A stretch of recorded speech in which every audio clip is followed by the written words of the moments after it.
Brethren, good day and welcome to episode 3 of the official podcast for Freemasonry in Hampshire and the Isle of Wight. And I have to start this episode with an apology. Now, those of you who've been listening since way back in episode 1, a whole 2 episodes ago, might remember that Roddy and I promised that we'd have the results of the podcast naming competition announced in this episode number 3. Unfortunately, we're not quite ready to bring you that result just yet, but that will come in a future episode very soon. So I apologise to you all for our tardiness and bringing that to you, but that's something to look out for in a future episode. Now, this episode is going to be the second half of Roddy's discussion with the Provincial Grand Master, and since we published the first half of that interview a couple of weeks ago, the PGM has been named the President of the Board of General Purposes for the United Grand Lodge of England. And because this interview was recorded some time ago, there is no discussion in here of what that new promotion means for the PGM and what it means for Freemasonry in general. So whilst you won't hear anything about that here, I'm sure the PGM will come on later in the year, perhaps to celebrate our 1-year anniversary, if we get that far, to tell us about that new promotion that's taken effect just recently. But for now, brethren, I won't delay you anymore. Here comes the second part of when Roddy met the PGM. Okay, so what are the changes you've seen in the last couple of years, or in Freemasonry? I think we mentioned earlier about inclusivity and being more approachable and being more relaxed. Yes. So we enjoy it, but I think significantly we've become more open as an organisation. So I can remember the 275th anniversary in 1992. We went to Earl's Court, and there were 12,000 Masons from all over the world. And the Duke of Kent stood up, our Grand Master, and welcomed representatives from all over the world. I was very, very fortunate because I was a warden in my lodge, and I got a ticket to go. And I sat there and took all our regalia in a plastic bag, and we listened to the Grand Master talk. And he was saying, it was all recorded, and he was saying, we're recording this gathering, largest gathering in this country of Freemasons worldwide, because we are the mother Grand Lodge of the world. Mm-hmm. And really, from the 1990s, I've seen a significant change in us being more open. And that's being open more nationally with the national press and television and radio, but also locally, because every province has their own version of Freemasonry in the community. Yes. Which is about us being visible, with our gazebos, with our stalls, with our banners, and doing stuff. So even in COVID, we were asked to act as stewards in the COVID vaccination centres. Okay. And we had our high visit on, local Freemasons on the back. That wouldn't have happened 20, 30 years ago. It would not have happened. And certainly social media has meant this huge change in terms of being more public, and letting people know what we can do. And it's not just about the raising money. It's about the service. And that's why our value of charity was changed to service, because it's about the giving of time. Because Freemasons are incredibly generous in volunteering for other stuff. So openness with non-Freemasons is huge. Our relationships with mayors, civic societies, councillors, that's really, really improved. Really, really improved. And we now go to remembrance services, wearing our regalias, laying a wreath, which again, we wouldn't have done 20 years ago. And I think the other thing is the importance of female Freemasonry. So we are working nationally at Grand Lodge with the 2 female Freemason organisations. And in fact, there is a national council of Freemasonry, which includes both female Freemason organisations and the United Grand Lodge of England. And so we meet with them, talk with them all the time. Mm-hmm. In this province ourselves, we have, female Freemasons lodges meeting in one of our 38 centres, or a couple of our centres. And we are open. When you talk to Lady Freemasons, they are very happy to be separate. I've sat with one of their ground secretaries, and she says, "We don't want you to join. We're very happy to do our own thing." And they know we're happy to do our own thing. So we are working more and more with them, which I think is a huge change, because when I joined Freemasonry, they weren't talked about at all. Okay. I mean, my wife has been asked to be a lady Freemason a number of times over the years, but she says one in the house is enough. And I don't blame her, but it's much more open. It's much more open. And now I wanted to change gears and talk about the in your view, the state of the province and of Hampshire and Isle of Wight. What are you hearing, seeing? What do you want to do? What are you? Go. We can make this as long as you want. I mean, I've just started my 5th year as the PGM, and every PGM has a tenure of office. Mm-hmm. And the first 18 months, obviously, we went through COVID, and that's when my time started. So, clearly I'm worried about numbers. We've got 38 Masonic centres looking after just under 8,000 members. We're the largest province in terms of members outside of London, in 240 plus lodges. So that's why we have the 6 areas that we're split into, with each APGM looking after each area. But I'm worried about, not candidates. We get between 350, 370 candidates a year. But it's the retention. So because I knew you were talking to me today, looking at the figures yesterday, this year so far looks brilliant, because we've had more initiations than we've had resignations, but people tend to resign at the end of the year. Okay. So if I look at 2023, we had more resignations than initiations. Now that's not sustainable, because any organisation needs new blood. Yes. But it's frustrating when you bring new blood in and they don't stay. Now, Freemasonry is not for everybody. It's not for everybody. And some people want to progress. Some people are just happy to attend. Some people don't attend, are just happy to be a Freemason and contribute to the charities, etc. But I do think that we need to make our meetings more enjoyable. And by that, I mean we have to reflect the lodge and the members of the lodge, and we have to listen to the members. And if they feel they're meeting too early, then we need to adjust the time of the meeting of the lodge. If they feel they don't want a 4-course menu every meeting and they want 2 courses, then we need to adjust that. If we feel we need to share the ritual and the ceremonial, then we should be doing that. So I think, I came up with this line, "Your lodge, your future," 3 years ago, which people have jumped on the bandwagon on. It is. I mean, I don't impose as the PGM on what a lodge should do. Right. The lodge needs to make their own decision. The province is here, and I'm here to lead the province. The province is here to advise, guide, and support lodges. I had to close 6 lodges last year. And, that's incredibly sad to close a lodge. But those 6 lodges made the decision. They'd all tried. They'd looked at different ways of recruitment. And they decided that with dignity, they wanted to close. So my job was to go along and close them with dignity and with respect.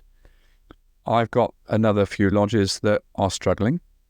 One of them that was on the potential closure list last year initiated 10 new members in 14 months. Wow. And they've moved from being a lodge that's closing to now a lodge that is very successful, as long as we keep those 10 members. Yes. So you've got to keep working at the retention piece. We have really reduced the numbers of resignations over the years, but, we are a fraternity. When you're initiated, you have a wonderful experience because you feel like you've belonged to something. But that can very easily evaporate over a number of years unless you keep people involved. And it's not, for everybody, it's not about going through the chair. There's a job for everybody to do behind the scenes or on the floor or even socially if they want it. What do you think are key aspects of keeping the guys? Let's say, because usually lifespan is, would it be 2 years? What, in terms of losing people? Yeah. The biggest point is we lose them within 3 years of 3 years. Okay. that. We were losing between 15-20% of members. Okay. So you've got to look at the recruitment. Have you Yes. got the recruitment right? Have you been honest with them? Have you involved their families? Do they understand the time commitment, the finance, Yes. everything else? You've got to get the recruitment right. Right. And again, websites and social media can help with that. But I think once you've got them, you need to involve them. Correct. So if I think back, I was made as lodge steward and I had to help with the dining. I was very happy to do that. Mm-hmm. And actually that was a good way of getting to know the members. And then I was given little bits of ritual to do. Absolutely. So I was encouraged. If you don't do that, if you don't involve them at the right level for them, right level involvement for them, and they just sit on the sidelines. So one thing that frustrates me when I visit a lodge, either officially or privately, is to see a younger mason, fellow craft master mason, sat on his own. Yes. Because that's not looking after our brethren. At all. I've seen them stand in the bar on their own. So I go over and talk to them as a PGM, and normally what happens is when I walk over, there's about 5 of them. That's Yes. not right, is it? No, That's it's not not. right, because it's not about me, it's about Yeah. them, because they're the future. I'm Yes. getting into the past. It's about Yeah. looking after those kind of, because someone looked after me 37 years Yes. ago. Otherwise, I wouldn't be sat here. And someone's clearly looking after you, as Yeah, absolutely. be asking me the question. He's here. But we've got to take that responsibility for bringing people in and following it through. And there's something really important that you said is involving family, any type of family, or involving your best mate. Yep. Or if your best mate happens to be a female, Yep. bring her along. Absolutely. Because we need to educate the people around us why we're doing this and who we are. I mean, my wife Lynn is long-suffering Masonic, and she's brilliant because I couldn't do it without her, because I'm out a huge amount. And she puts me through a process on New Year's Day where we do the calendar. And she sits down, and normally I said, can I have a large gin tonic to do it? And we still have a his and hers calendar in the old-fashioned in the kitchen that she likes to look at. And we do the calendar for the year. The whole year. That's Because there are some things in my diary that we do the year, and it takes a long time. And we get to the end of February, and she says, only 6 out of 8 Saturdays out so far, then Masonically, or whatever it is, or only 4 nights out of 5 in the last 5 weeks, whatever it is. But I sign up to that. Yeah, I sign up to that. But if she wasn't involved, and she is involved, if she wasn't involved and didn't know, I didn't talk about it, I'm blessed that she's supportive. Not everybody has that level of support, but I think if you involve families and friends from day one, you stand a much better chance. And that's why these lodge social events are absolutely key, because if you don't, then you're mad, really. Yeah. And it's difficult for young people, young families, people moving around, but it can be done, and the opportunity is there. But I think you've just got to have family and friends involved, and you've got to be open about it. I've got to be open about it. And somewhat of an interesting question I ask is like, what keeps you up at night when it comes to Freemasonry? I know there's 10 million things that you're thinking of right before going to sleep, but what is that one thing that just nags you? You're just like, oh, find a solution, or I want to do that. When I took this job on, and I had a good apprenticeship for it, or an experienced apprenticeship, and I had I've got a lot of people supporting me. My overriding theme was to make sure that as a province, for the majority of the time, we enjoy our Freemasonry and we enjoy what we do. Because otherwise, what is the point? Right. We all have choices, and we choose to go to lodge meetings or we don't. So why would you go to a lodge meeting that is not an enjoyable experience? And as a visitor or as a member, if it's not enjoyable, then you won't do it. And I think there is a line between our traditions, our standards, as I say, our ceremonial, our ritual, and then having fun. And it's difficult to define in Freemasonry what having fun is. So I call it enjoyment. So that is good camaraderie, good fellowship, decent meal, decent standards of ritual, and the feeling of being included. Yes. I can walk into a lodge room very, very quickly and get a sense of how it feels. Mm-hmm. But I think back to 37 years ago when I was initiating, if I was to go to, as a light blue junior Freemason, to walk into a lodge or a centre where I wasn't known, was a big step. And if the welcome that I had wasn't there, then again, why would I go? Agreed. So what keeps me awake at night is, yes, I need the numbers. Of course I do. Lodges need numbers to survive. But what I really need is I need members in this province to enjoy what they do for most of the time. And, as a DC or a lodge secretary, you can pull your hair out the time of your head because things happen, masters and, whatever. But actually, if you don't enjoy it, then why are we here? And, I've had my ups and downs in Freemasonry, as I'm sure everyone has. But, overall, I enjoy what I do. And I think part of my role is to make sure that we try and get that message across. Oh, fantastic. I mean, I know Freemasonry is such a big part of your life, but what happens outside of church? What do you like to do?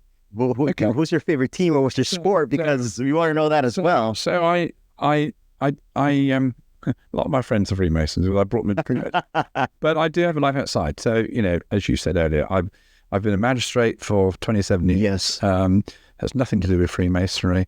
I'm doing this role as High Sheriff for a year, which is each county is a High Sheriff. So it's the monarch's representative for law and order in the county. So, I've been out with the police, I've been out with the fire service, I'm out with the ambulance service, and I'm doing stuff with the police cadets and the specials and all sorts. So, and the judges, and so great opportunity to serve the county. I'm very involved with St John Ambulance. Okay. As a volunteer.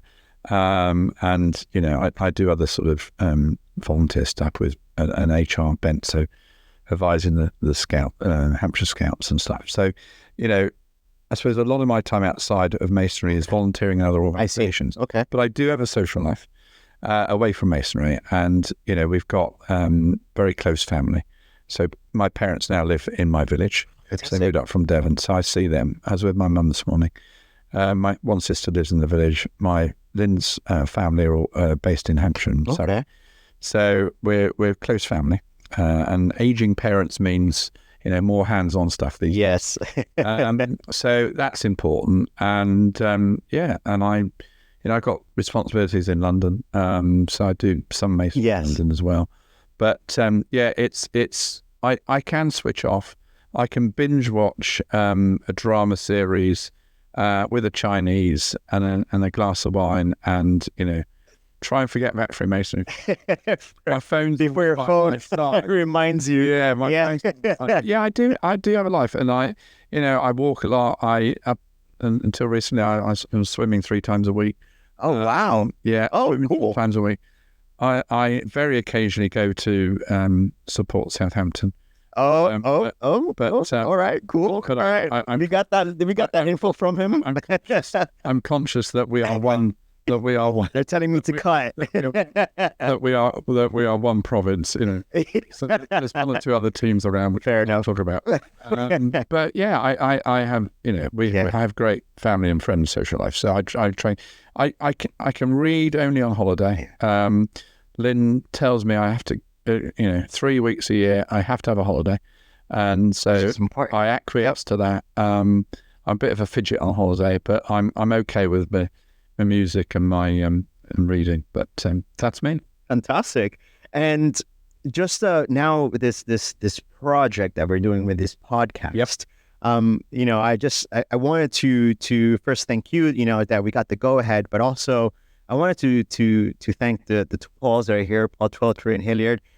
Because they were the driving force as well to get this project on board, because I think there are important stories to be told about Freemasonry in Hampshire and Isle of Wight, And what I love about this is that we're at a very important point in Freemasonry, and that we just started to become more digital. And I just want to ask you if there's anything that you want us to do as Freemasons. I'm sorry, in the province. Like, is there a challenge, or is there something that, hey, go out and do? I mean, look, Roddy, this is a first for us. Yeah. I'm really, really grateful that you and James have come up with Paul and both Pauls and said, look, let's give it a go, because Grand Lodge are doing a similar thing. Other provinces have their own sort of methods of communication. Yes. But I think, if we can start this off and then involve other people on a regular basis, the danger with these things is they become one-offs. Yeah. And what you really need is some continuity. And people say, a few people might listen to it, and then they might listen to the second or third one. We need to keep it alive and different and interesting. Absolutely. I can talk for England, so I've probably far too long today. But I mean, I think, you could. There's so much that we could cover in terms of education, learning, and development. I mean, there's so many aspects to Freemasonry. That you can pick up on lots and lots of different individuals who would, I'm sure, happily give up an hour to chat to you. And, this is part of the education. Yep. This is part of the learning, because it's not just about the words for a ceremony. It's our history, it's our development as an organisation. There's so many different aspects to it. It's our charitable side, in the middle of a festival at the moment. And, you can do a whole podcast on the festival. Absolutely. So there's so many different aspects, and I think this is really exciting. I was really happy. Well, I'm happier now towards the end of this conversation, but I was really happy to give it a go, because if we don't try, we don't know. Exactly. And, one thing you asked me earlier on about how Freemasonry has changed. That Grand Officer on my first night when I was initiated, who only asked me 2 questions, and 2 hours I sat with him at dinner, and he didn't say anything else to me. I think thank goodness those times have changed for the better. And I think we are much more approachable as a group of people. We are much less hierarchical. And I think we're a little bit more relaxed. But, you don't want to drop the standards of things, because if you drop the standards, you never get them back. So there is this balance, which is one of the things that I think that we need to always have in mind. And, the reason in my mother lodge, one of the current deacons loves coming to Freemasonry is because he says, I'm a painter and decorator, and it's the only time I put on a suit and tie once a month coming to lodge. And he said, I love it. I love it. And he said, I love coming here because this is so different from what I do.